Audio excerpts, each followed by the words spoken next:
আসসালামু আলাইকুম। সরকারের যুব ক্রিয়া এবং স্থানীয় সরকার বিষয়ক যে মন্ত্রণালয়, তার উপদেষ্টা জনাব আসিফ মোহাম্মদ সজীব ভূঁইয়ার কর্মকাণ্ড নিয়ে নানা সময়ে নানা ধরনের আলোচনা হয়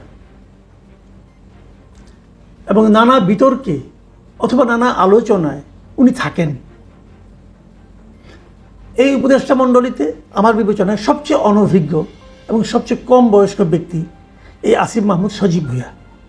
কিন্তু আলোচনা এবং নানা কর্মকাণ্ডের মাধ্যমে মানুষের কথাবার্তায় উনি বেশ চলে আসেন প্রায়। সবশেষ যে ঘটনাটা ঘটল সেটা হলো যে মরক্কো যাওয়ার পথে, মরক্কোতে একটা সেমিনারে অংশ নিতে গেছেন, যাওয়ার পথে এয়ারপোর্টে যাওয়ার পর ওনার লাগেজের মধ্যে পাওয়া গেল অস্ত্রসহ একটা ম্যাগাজিন। অস্ত্রসহ ম্যাগাজিন নিয়ে এয়ারপোর্টে প্রবেশ করা একটা ক্রিমিনাল অফেন্স। কথা পরিষ্কার ভাই, ক্রিমিনাল অফেন্স, একটা ভয়ঙ্কর অপরাধ। যদি এই কাজ আপনি করেন আপনাকে জেলে যেতে হবে, কোনো সন্দেহ নাই। আমার স্পষ্ট মনে আছে বছর কয়েক আগে এরকম আওয়ামী লীগের একজন নেতা তিনি অস্ত্রসহ এয়ারপোর্টে ঢুকে গিয়েছিলেন। ওই লোকের জেল হয়েছিল, স্বৈরাচারী আমলে। কিন্তু স্বৈরাচারী সরকারও এই আইনটা প্রয়োগ করেছিল, তার জেল হয়ে গিয়েছিল। তো এক্ষেত্রে কি হলো? উনি উপদেষ্টা মানুষ। এই দেশে সংবিধান বলে, আইন বলে যে আইন সবার জন্য সমান, কিন্তু বাংলাদেশে আমরা এই জুলাই পরবর্তী আন্দোলনের সময় দেখছি যে আইন সবার জন্য সমান নয়। ওনার জন্য আইন সমান নয়, ওনার কিছুই হয়নি। উনি সেই অস্ত্রটা ওনার প্রটোকল অফিসারের কাছে দিয়ে উনি চলে গেছেন। কেউ ওনাকে আটকায়নি, কেউ ওনাকে বলেনি আপনি একটা বেআইনি কাজ করেছেন, কেউ ওনার কাছ থেকে কোনো ধরনের মুচলেকা পর্যন্ত নেয়নি, যেন কিছুই হয়নি, যেন কিছুই হয়নি। এই হলো এই দেশের আইনের শাসনের নমুনা। পৃথিবীর অন্য কোনো দেশ হলে কী হতো সে আলোচনায় পরে আসি। এখন এই ঘটনা যখন ঘটেছে তখন নানা ধরনের কথাবার্তা কিন্তু এটা নিয়ে এসেছে। অনেকে এবার এমন প্রশ্ন করেছেন, আমি গতকালকে থেকে আজকে পর্যন্ত আমি বেশ সোশ্যাল মিডিয়াতে দেখলাম, অনেকে প্রশ্ন করেছেন যে উনি অস্ত্রের লাইসেন্সটা পেলেন কীভাবে। মানে বাংলাদেশে বেসরকারি যে কোনো পাবলিক একটা অস্ত্র কিন্তু লাইসেন্স আকারে নিতে পারে, তার জন্য কিছু নিয়ম আছে। নিয়মগুলো হলো, আমি আপনাদের একটু সংক্ষেপে নিয়মটা বলি। বাংলাদেশে একটা অস্ত্র আইন আছে, 1878 সালের আইন, সেটা আবার পরে আধুনিকায়ন হয়েছে 2016 সালে। আইনটা আবার নতুন করে হয়েছে, অনেক কিছু ধারা উপধারা যুক্ত হয়েছে। অস্ত্র পেতে গেলে আপনাকে যে কাজটা প্রথমেই করতে হবে, আপনার বয়স হতে হবে কমপক্ষে 30 বছর, 30 বছর, 30 থেকে 70 বছর আপনার বয়স থাকতে হবে। 30-এর কম হলে আপনি অস্ত্রের জন্য আবেদনই করতে পারবেন না।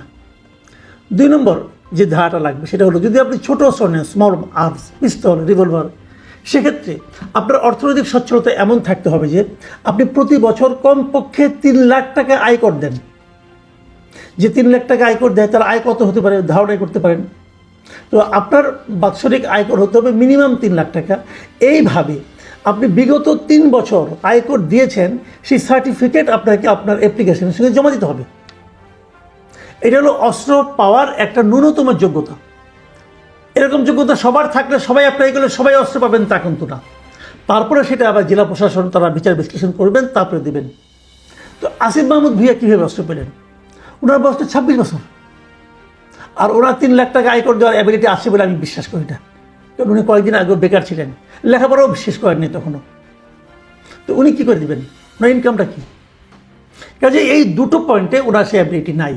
এটা নিয়ে অনেকে অনেক রকম আলোচনা করেছেন যে কীভাবে অস্ত্র পেলেন না পেলেন। এটা নিয়ে মানুষ আলোচনা করতেই পারেন।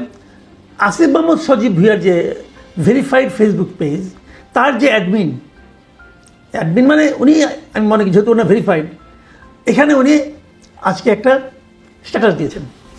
সেই স্ট্যাটাসটাতে উনি একটা ছবি দিয়েছে, অস্ত্র আইনের একটা অধ্যায়ের ছবি দিয়ে দিয়েছেন এবং ছবি দিয়ে উনি মন্তব্য করেছেন যে আসুন জানি, শিখি, তারপর মন্তব্য করি।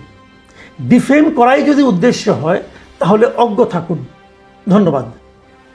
এই যে ওনার মন্তব্যটা, এই মন্তব্যটার মধ্যে আমার কাছে মনে হয় যে এক ধরনের ঔদ্ধত্য আছে। মানুষকে আক্রমণ করার এক ধরনের মানসিকতা এখানে কাজ করেছে। তারপর উনি বলতে চেয়েছেন যারা ওনাকে ডিফেম করেছেন তারা সবাই কিছু জানে না, কিছু শেখেনি এবং তারা অজ্ঞ মূর্খ। উনি হলেন মহাজ্ঞানী।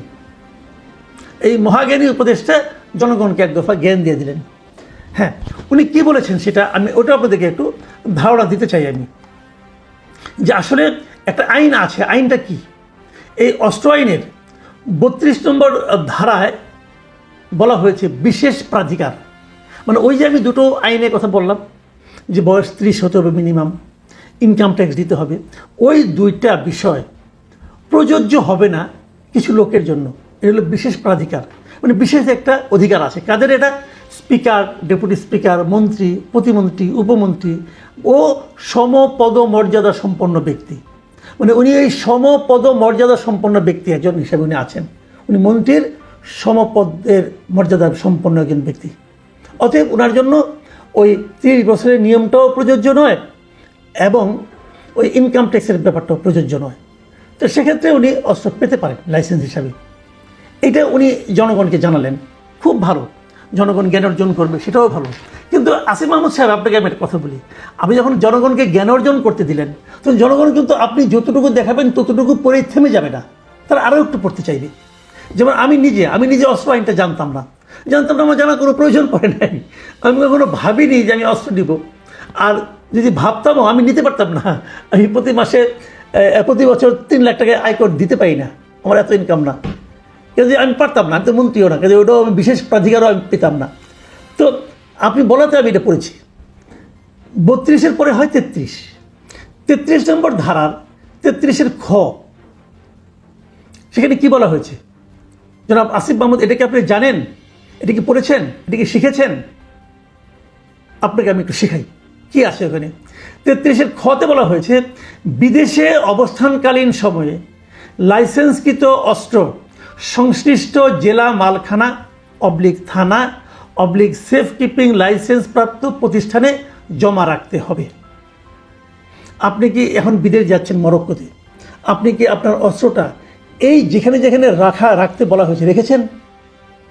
রাখেননি। আমি কী করে বুঝলাম? দেখুন, আপনি যে বলেছেন, আপনার যে নিউজটা ছাপা হয়েছে সেখানে আপনি স্পষ্ট বলেছেন যে প্যাকিং করার সময় অস্ত্রসহ একটি ম্যাগাজিন বাসায় রেখে এলেও ভুলবশত আরেকটি ম্যাগাজিন ব্যাগে থেকে যায়। এই কথাটা কিন্তু আপনি লিখেছেন, যেটা স্ক্যান করার পর আমার প্রোটোকল অফিসারের কাছে হস্তান্তর করে আসি। বিষয়টি আনইনটেনশনাল, এই আপনি লিখেছেন, কিন্তু আপনি নিজের ফেসবুক পেজে আপনি ব্যাখ্যাটা দিয়েছেন। প্রশ্নটা হলো, আপনি অস্ত্রটা বাসায় রেখে এসেছেন কেন? আপনি তো বাসায় অস্ত্র রেখে আসতে পারেন না। 33-এর খ অনুযায়ী আপনি পারেন না। আপনি অস্ত্র নিয়েছেন, অস্ত্র সংক্রান্ত আইন জানবেন না? আপনি তো অস্ত্র রাখার যোগ্যতাই নেই আপনার। আপনি তো ওটা অন্যায় করেছেন, ক্রিমিনাল অফেন্স। এটা একটা ক্রিমিনাল অফেন্স আপনি করেছেন। কেন রেখে আসছেন বাসায়? অস্ত্র এমন একটা জিনিস, আপনি অস্ত্রের কোনো একটা পার্ট কারো হাতে হস্তান্তর করতে পারবেন না। এটা আপনার ব্যক্তিগত, আপনার বাবাকে দিতে পারবেন না, আপনার মাকেও দিতে পারবেন না। এটা কি আপনি জানেন?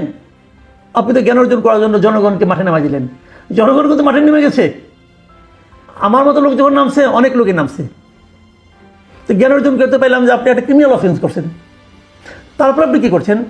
আপনি যে ম্যাগাজিনটা আপনার কাছে ধরা পড়েছে সেটা আপনি আপনার প্রোটোকল অফিসারকে দিয়ে দিয়েছেন। আপনি ওই ম্যাগাজিনটা আপনার প্রোটোকল অফিসারের কাছেও দিতে পারেন না। আপনাকে এটা জমা দিতে হবে আপনার নিকটবর্তী থানায়। আপনি প্রোটোকল অফিসার যে ওখান থেকে নিয়ে বেরিয়ে গেল, তাকে তো যে কোনো সময় অ্যারেস্ট করতে পারে পুলিশ। তুমি এটা পেলে কোথায়? কোনো আইন নেই। আপনি উপদেষ্টা না, কি আসে যায় রে ভাই? কি আসে স্যার উপদেষ্টা হচ্ছেন কী হয়েছে?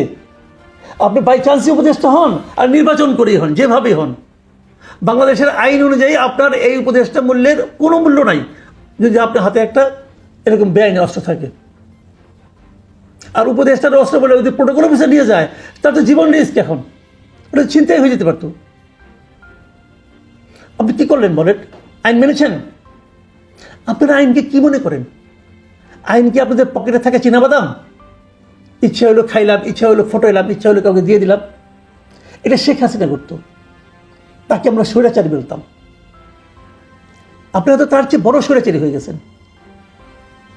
কোনো অভিজ্ঞতা নাই, কোনো যোগ্যতা নেই, উপদেষ্টা হয়ে বসে আছেন আর এগুলি করছেন।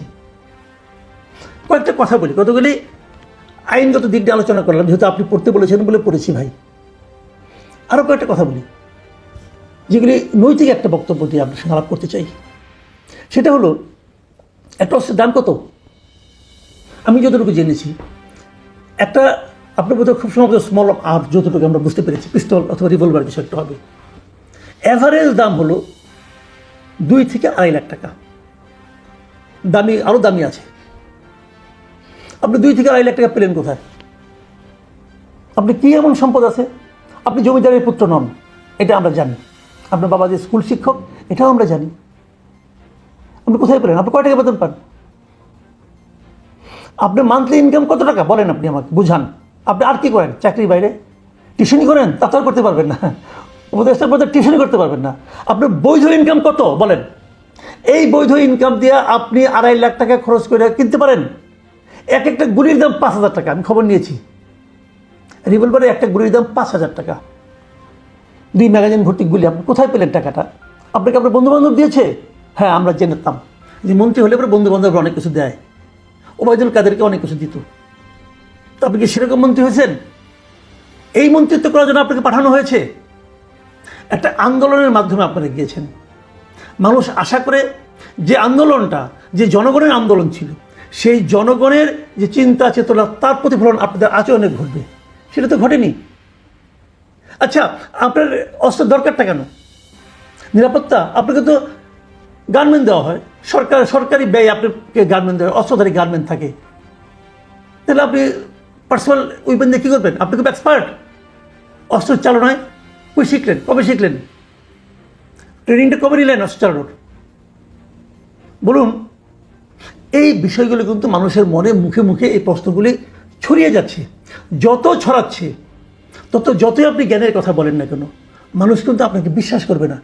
মনে রাখবেন একটা কথা, যে আপনার সরকার প্রধান বলেছে যে ফেব্রুয়ারিতে নির্বাচন হতে পারে।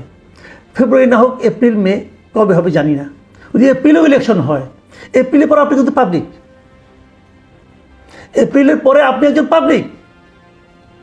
তখন কি আপনার অস্ত্র থাকবে? তখন তো আপনার বিশেষ প্রবিধান আপনার জন্য প্রযোজ্য হবে না। তখন আপনি কী করবেন?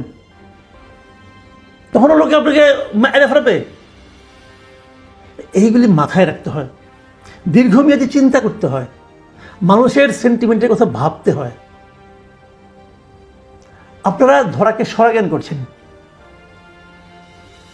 আপনাদেরকে আবারও মনে করে দিই, যে জিনিসটা আগের সরকারের প্রধানকেও এবং সরকারের লোকজনকে মনে করে দিতাম, সেটা আপনাকেও মনে করে দিই, যে এই দিন না, আরও দিন আছে।